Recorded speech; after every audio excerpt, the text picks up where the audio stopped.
Thank you, Peter. That was a great training session. But I am still a bit confused about managers and leaders. Do you have time for a quick chat? Sure. What would you like to talk about, Angela? Well, I am still unsure. I am a team leader. To be good at my job, am I supposed to be a good leader or a good manager? Tell me about your job. What are the different things that you do on a typical day? I do so many different things. I spend time planning my day. I allocate tasks to my staff. I check to see what work they are doing. I make sure that they are following the correct policy and procedures. I prepare reports on the work we have done and the financial situation of my section. I have some new team members, and so I have been spending more time training and coaching. There are meetings to attend with other managers and weekly meetings with my staff. I want to involve my staff in important decisions that affect them. I need to check the quality of completed work. I try to keep my staff motivated. I talk to them about how they are going with their work and their problems. Sometimes conflicts occur and I need work with the staff involved to resolve that conflict. It is getting towards the end of the financial year, and so I need to spend time thinking about and planning for the future needs of my section.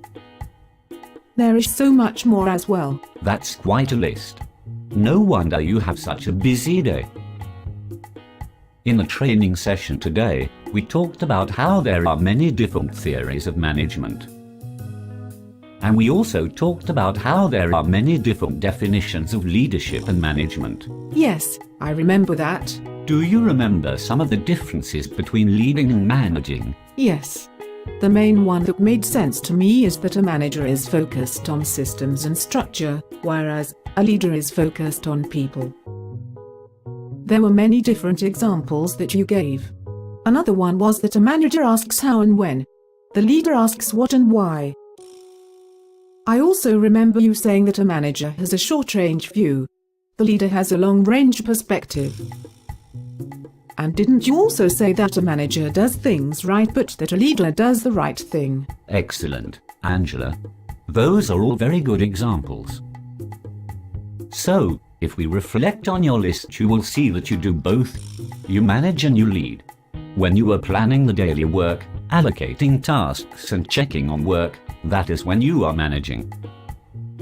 On the other hand, when you are planning for the future needs of your section, when you are coaching your staff, or when you are working with your team to solve problems and make decisions, that is leading. So are you saying that I should not be thinking about being a manager or a leader, but that I need to be both? Yes. A good manager will do both at different times and in different circumstances. There are times when you need to manage and there are times when you need to lead. It is all about getting the right balance. That makes sense. But what would happen if a person was only a manager or only a leader? Good question. Let's think about that in terms of our definitions of manager and leader. If a person was only a manager, then they would only focus on systems and structure and they would be ignoring the needs of their team. They would only think in the short term and not the long term. There would be no strategic planning for the future.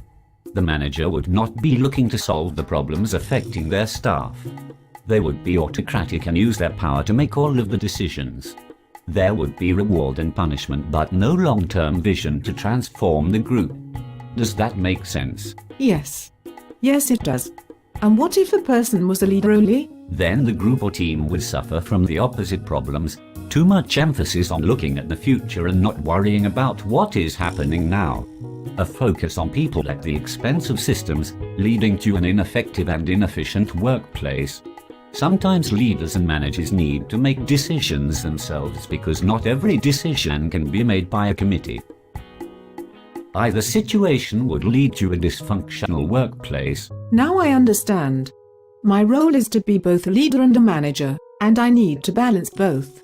When I am planning my day or allocating tasks to staff or checking on their work, or when I am making sure that they follow correct procedures, then I am managing. When I am planning for the future or solving problems with my team, or coaching or developing policy, or doing my best to motivate them, then I am being a leader. Now you have got it, Angela. Now you understand. Is there anything more that you would like to talk about? No, not now. Thank you for your time. No problem. I'll see you at the next training day.